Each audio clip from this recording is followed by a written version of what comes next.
호세아 1장 1절부터 9절까지 읽었습니다. 이 호세아서는 그 북왕국 이스라엘이 갑자기 잘 살게 되자 사람들이 하나님을 완전히 버리고 자기의 욕심을 따라서 달려가며 타락해 가는 가운데 배경을 두고 그 호세아 선지자는 메시지를 선포했습니다. 결국 그는 이스라엘이 완전히 망하는 모습을 지켜보는 비극의 선지자였다는 것을 우리는 총체적으로 배경을 우리 알고 말씀을 드리면 되겠어요. 그 요엘서나 또 오바댜 같은 이런 내용과는 달리 호세아는 기록 연대를 분명하게 제시를 했습니다. 1절에 보면 우시야와 요담과 아사와 히스기야가 이어 유다 왕이 된 시대, 여기는 지금 남왕국 왕들입니다. 곧 요아스의 아들 여로보암 이스라엘 왕이 된 남쪽과 북쪽에 예를 들어서 김일성 통치 시대는 박정희 대통령 통치 같은 시대였죠. 지금 문재인 대통령하고 김정은 하고 같이 통치를 하고 있잖아요. 그와 같이 이 상반절에 왕이 된 시대, 거기까지는 지금 남쪽 왕들이 통치하고 있는 시대, 곧 요아스의 아들 여로보암이 이스라엘 왕이 된 시대에 호세아가 말씀을 전했다. 이 말씀을 가리키고 있어요. 연대를 가리키고 있죠. 그래서 이사야와 같은 동시대, 이사야 또 요나 있죠. 요나는 이방인의 선지자로, 이사야는 남왕국 선지자로서 활동을 했어요. 그다음 북왕국 왕시대 같은 시대 동시대 선지자로서 활동할 때는 호세아 또 아모스, 미가, 이 사람들은 이 같은 동시대 이사야와 함께 이사야 남쪽 요나 남쪽 유다 선지자지만은 니느웨에 대해서 예언을 했죠. 이 호세아는 40년 동안 예언을 했어요. 상당히 긴 시간에 예언을 했지만은 그렇게 길지는 않습니다. 짧은 내용이지만은 활동을 굉장히 오래 했다는 것을 볼 수가 있어요. 이제 남쪽과 북쪽으로 나눠진 가운데 분단된, 우리나라 같이 분단된 가운데 북쪽에서 여로보암 2세, 그럼 1세는 누구냐면 초대 왕이에요. 북쪽에. 남쪽에는 르호보암이라고 하는 솔로몬의 아들이 통치하고 북쪽에는 여로보암이 통치했는데 이 사람을 1세라고 하고, 여기에 나온 대로 여로보암 이스라엘 왕이, 여기에서는 요아스의 아들 여로보암은 여로보암 2세라고 합니다. 그래서 그 2세가 통치할 때 갑자기 굉장히 부강한 나라, 물질의 풍요가 생기고, 그러다가 보니까 거기에서 그들이 물질의 풍요 속에서 거기서 족하지 않죠.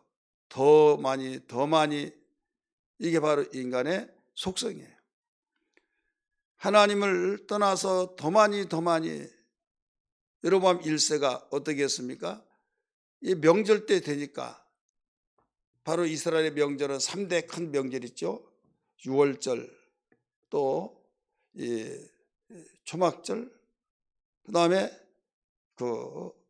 초실절, 유월절, 초실절, 초막절. 다른 말로 말하면 유월절, 맥주절, 그 다음에 초막절. 이 절기 때는 반드시 예루살렘 성전으로 가야 하는데 분단되니까 갈 수가 없어요. 그래서 여로보암 1세가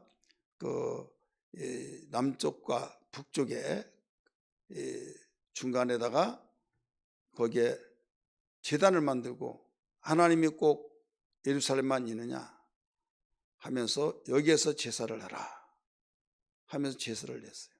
근데 제사장은 네 지파에서 나오는데 네 집 앞 사람 안고 갈 필요가 있느냐 하면서 제사장도 자기의 마음대로 정해서 너희들이 제사하라. 제사에 대해서는 알아야죠. 알지 못하다 보니까 어떻게 돼요? 결국은 그 이방인들이 제사하는 것을 본받아서 제사하고, 그러다 보니 자동적으로 이제 하나님과 멀어지고 이제 우상을 섬기고 바알을 섬기고 헌신을 하고, 어떻게 헌신했느냐? 이 헌신은 이 어떤 폭력자들이 그들만의 다짐과 결단과 헌신하겠는 헌신 맹세를 혈서를 써가지고 보여주고, 또 손을 째서 핏방울을 떨어뜨려서 거기에 또 서로 나눠 마시면서 우리는 이제 한 형제다 이렇게 말하듯이, 이 우상을 섬기는 당시의 시대 사람들은 신에게 대한 헌신을 해요. 어떻게 헌신하요? 우리는 한 몸입니다 해가지고 그 바알 선지자 있잖아요. 바알 선지자들, 그들과 신을 섬기는 제사장이 있는데 그들과 행음을 하는 겁니다. 숲에 가서 동침을 하는 거예요. 그들은 어떤 이성적인 감정에서 나온 것이 아니라 나는 신의 몸입니다. 이제 하나가 되었습니다. 그래서 섹스를 한다 이거죠. 이제 그 단계까지 이스라엘 백성이 가는 거예요. 그 이런 상황 속에 있었을 때 이 세상에 물질의 풍요가 있어서 거기에 족하지 않고 더 많이 우리는 비록 예루살렘으로 가서 하나님을 섬기지 않았고 왕이 명령하신 대로 여기에서 하나님을 섬기고 이방인들이 섬겼던 것처럼 산당에서 예배하더라도 여기에서 굉장히 잘 살게 되었다. 그래서 그들에게는 눈이 흐려진 거죠. 분별력도 없는 거죠. 이런 상황 속에 선자들이 외쳤으나 돌아오지 않았어요. 남쪽 왕은 20대까지 갑니다. 북쪽 왕은 19대까지 갑니다. 그런데 남쪽 왕은 간헐적으로 선한 왕이 나타나지만은 북쪽 왕은 한 사람도 선한 왕이 나오지 않고 모두 하나님 여호와 보시기에 악을 행하니라 이렇게 말했어요. 물질의 풍요가 있는 대신에 하나님이 극도로 바로 참지 못할 수밖에 없는 이런 그 상황에 치닫는, 영적으로는 가장 타락한 것이 바로 여로보암 2세예요. 물론 아합은 악랄한 정치를 해서 그렇지 그들은 하나님을 두려워하기도 했어요. 그러나 이건 하나님을 두려워하지도 않고 물질의 풍요가 있으니까 백성들이 뚫뚫 뭉쳐서 하나님을 저버렸다 이거죠. 이런 물질은 반드시 우리에게 필요합니다. 그래서 물질을 위해서도 기도하고 하고 있지만은 우리가 하나님을 뒤로한 채 물질을 앞세우면 우리는 결국은 망하게 된다는 것을 여기서 잘 보여주고 있죠. 바울은 디모데에게 그 교인들을 목회할 때 이걸 가르쳐라 하면서 사람이 있으면 있는 대로 없으면 없는 대로 있는 바를 족한 줄 알아야 된다. 이걸 일러줬어요. 하나님을 등지고 나 돈 벌어서 헌신하겠다. 이건 스스로 속고 있다 이거죠. 그래서 그 있는 바를 족한 줄 알아라. 그리고 이 벌었던 돈이 돈을 번단 말이 있잖아요. 몇 퍼센트 남았다 그러면 많이 투자하면 많이 남잖아요. 그렇기 때문에 많이 벌어서 많이 투자해 더 많이 벌려고 하다 보면 결국은 이게 망해지는 가는 올무가 된다. 이렇게 가르쳐 줬어요. 부하려고 하는 것은 결국 일만하게 뿌리가 된다. 하나님을 모르는 채 기초가 되어지지 않은 상태에서 잘 살려고 하다 보면 결국 무너지고 이게 악의 뿌리가 된 것이다. 성경은 가르쳐 줬어요. 잘 알겠지만은 읽는 자는 복이 있다고 했으니 한번 읽어볼까요? 우리 디모데전서 봅니다. 6장, 디모데전서 6장 9절부터 보겠습니다. 디모데전서 6장 9절부터 10절까지입니다.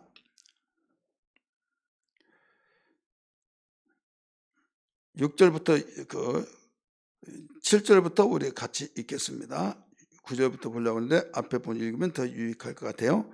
7절부터 디모데전서 6장 7절 시작. 우리가 세상에 아무것도 가지고 온 것이 없음에 또한 아무것도 가지고 가지 못하리라. 우리가 먹을 것과 입을 것이 있은즉 족한 줄로 알 것이니라. 부활이 하는 자들은 시험과 올무와 여러 가지 어리석고 해로운 욕심에 떨어지라니 곧 사람으로 파멸과 멸망에 빠지게 하는 것이라. 돈을 사랑함이 일만하게 뿌리가 되나니 이것을 탐내는 자들은 미혹을 받아 믿음에서 떠나 많은 근심으로 자기를 찔렀도다. 그때나 이때나 앞으로도 똑같아요. 그래서 돈을 벌려고 하면 계획을 세우고 내가 왜 돈을 벌어야 하느냐. 막연하게 나 돈 벌어야 된다. 돈의 매력을 느끼고 돈에 빠져요. 목적이 없이 돈을 벌려고 하면 결국은 거기서 나올 수가 없는 겁니다. 1순위가 뭐냐 이거예요. 1순위가 뭐냐. 우리는 가인의 족보와 아벨의 족보를 통해서도 물질 문명이 발달되고 철기 문명이 발달되고 예술 문명이 발달되고 어마어마한 그런 문명화를 이루는 이런 상황이 이르렀던 바벨탑 사건도 어디에서 일어나냐? 가인의 족속에서 일어난 거예요. 누가 보더라도 세상 문명, 물질 문명에서 앞서갔던 가인의 그 자손들, 그들이 잘 살고 그들이 성공했다고 하지 않겠어요? 그러나 그들은 다 심판으로 끝나버렸어요.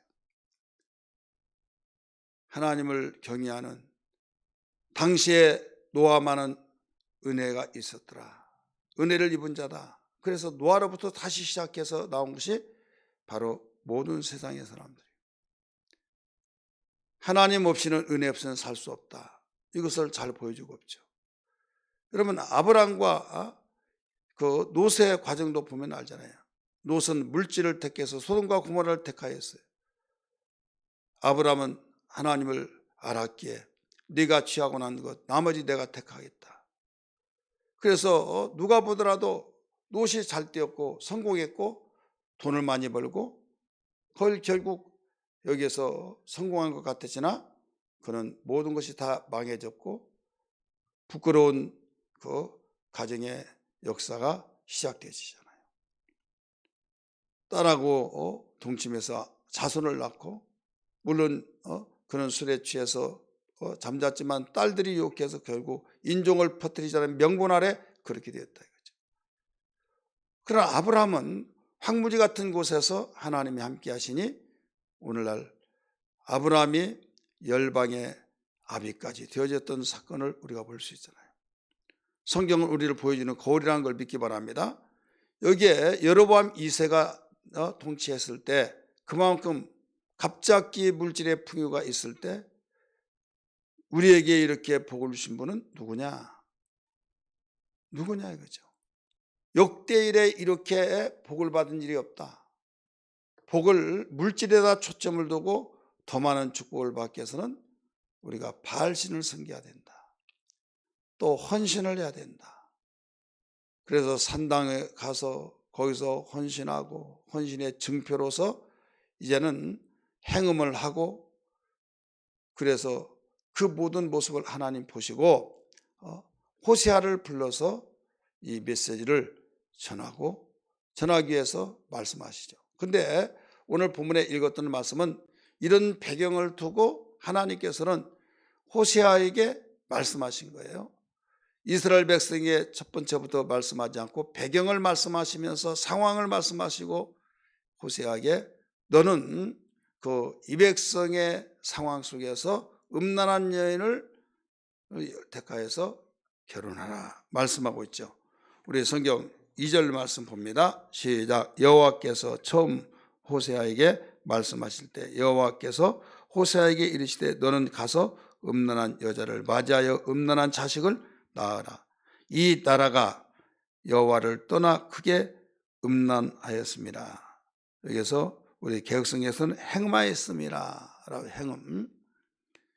그래서 이 호세아에게 그 음란한 여인과 결혼하라. 그 이유는 이스라엘 백성이 이렇게 하고 있다는 걸 시청각 교육으로 보여주기 위해서 그 음란한 여인하고 결혼하라까지 하나님은 보여주지 않냐고는 더 확신이 없다 이거죠.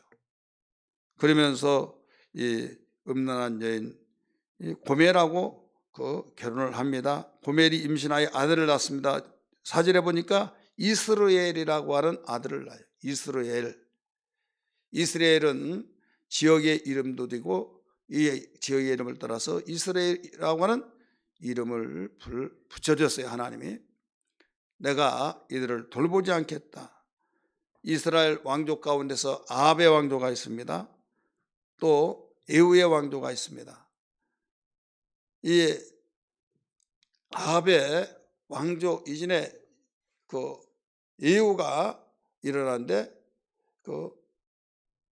아합의 왕조 이 아합의 왕조 후에 에후가 일어났는데 에후가 모든 거름더미를 다 치워버리듯이 그 모든 것을 다 이 아합의 왕조를 청산합니다.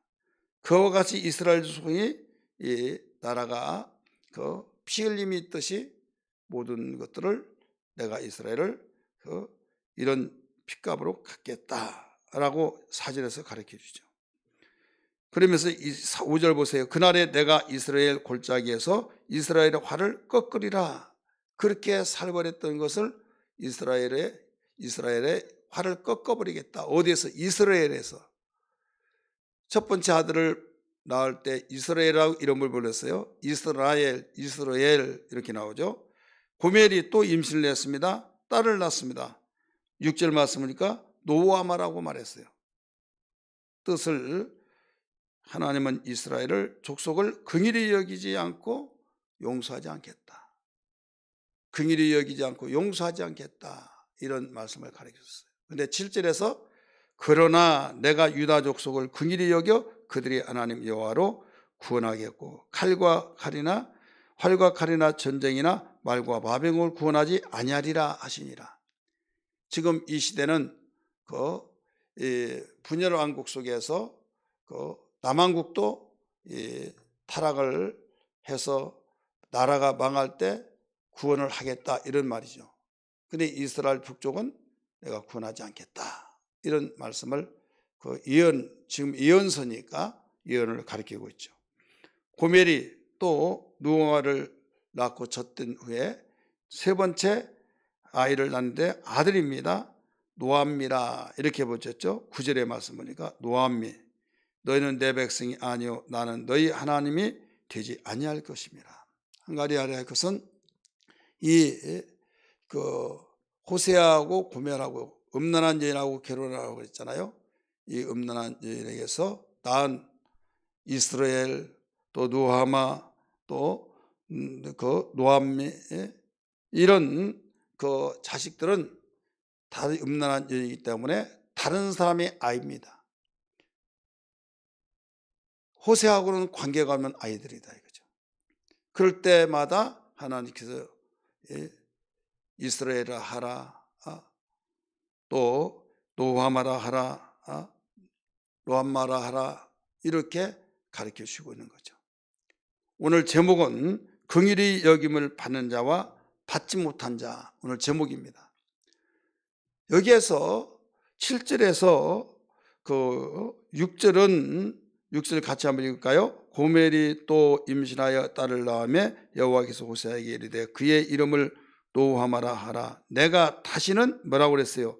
이스라엘 족속을 긍휼히 여겨서 용서하지 않을 것임이라. 긍휼히 여기지 않고 용서하지 않겠다 이 말이에요. 그러나 7절에 내가 유다 족속을 긍휼히 여겨 그들의 하나님 여호와로 구원하겠고 나오죠. 긍휼히 여겨서 긍휼을 한다 이거죠. 활과 칼이나 전쟁이나 말과 마음이 구원하지 아니하리라. 그럼 누가 하나님이 진리하신다 이거죠. 자, 우리는 신앙이란 건 뭐냐? 하나님의 긍휼을 받는 것, 은혜 받는 것, 긍휼히 여김을 받는다. 예수님이 사역 초기에 팔복에서 긍휼히 여김을 받는 자는 복이 있나니 저가 긍휼히 여김을 받을 것이요. 마태복음 5장 7절에서 가르쳐 주고 있어요. 여러분, 교회라고 하는 것은, 교회 회원이라고 하는 것은, 교회 구성원은 은혜로 살아가는 거예요. 은혜로 살아가기 때문에 바로 하나님의 긍휼하심을 입는 것이 우리에게 복이요, 자식이길 부모 없다고 자식이 되었을 때, 용서해달라고 했을 때, 회개하고 통곡했을 때 하나님이 그를 보듬어 주시고 불쌍히 여겨서 회복시켜 주시고 긍휼히 여기죠, 용서해 주시는 것, 이것이 바로 여러분 축복이요 은혜입니다. 그런데 은혜가 없다, 하나님과 관계가 끊어진 거죠. 물질의 풍요가 있다 할지라도 은혜가 끊어졌다, 이것은 끝나는 거예요. 퍼다 나온 수도꼭지에 물이 나오지 않고 물을 단수되니까 받아놔라 했을 때 받아놓은 그 물이 조금 쓰는데도 금방 없어지듯이 그동안 일궈놨던 재산, 부동산, 하나님의 은혜가 끊어지면요, 이건 순간에 날아요. 누구도 막을 수 없어요. 우리 예수 믿는 사람이 하나님께로부터 긍휼히 여김을 받고 은혜 속에 살아가려고 하는 생각에서 벗어나 물질의 풍요를 위해서 물질 때문에 하나님을 등지고 완전히 살아간다고 한다면 이건 잘못된 것 중에서 가장 무서운 것이다. 이 눈이 열려야 될 줄 믿습니다. 오늘 시대도 마찬가지예요. 물질 문명이 얼마나 발달되고 있습니까? 그러다 보니까 하나님을 형식적으로 여기서 행음했다 하는 것을 영적으로 사상이 바로 사상을 가르치고 있는 거예요. 사상. 하나님도 섬기고 우상도 섬기고, 본문 속에서는 하나님을 안 섬긴다는 것이 아니에요.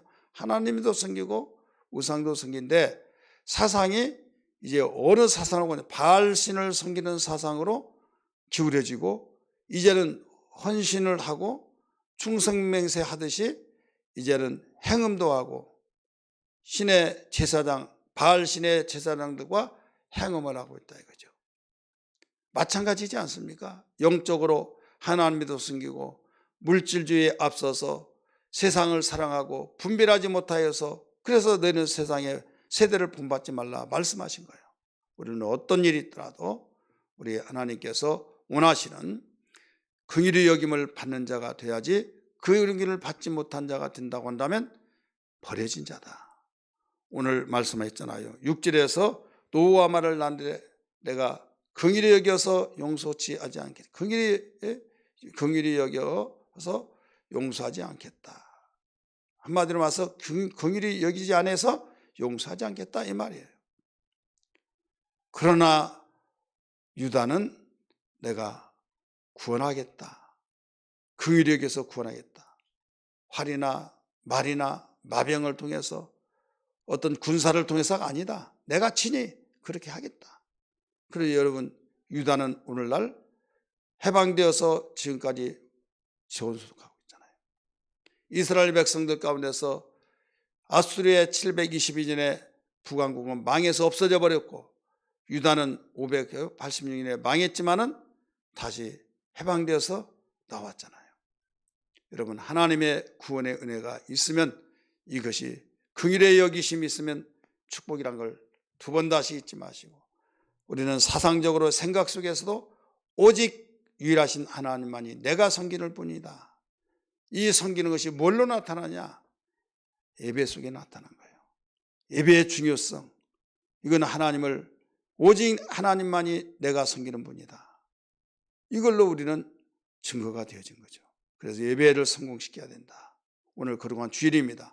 예배에 성공하는 귀한 아침 되기를 주의 이름으로 축원합니다. 같이 기도하겠습니다.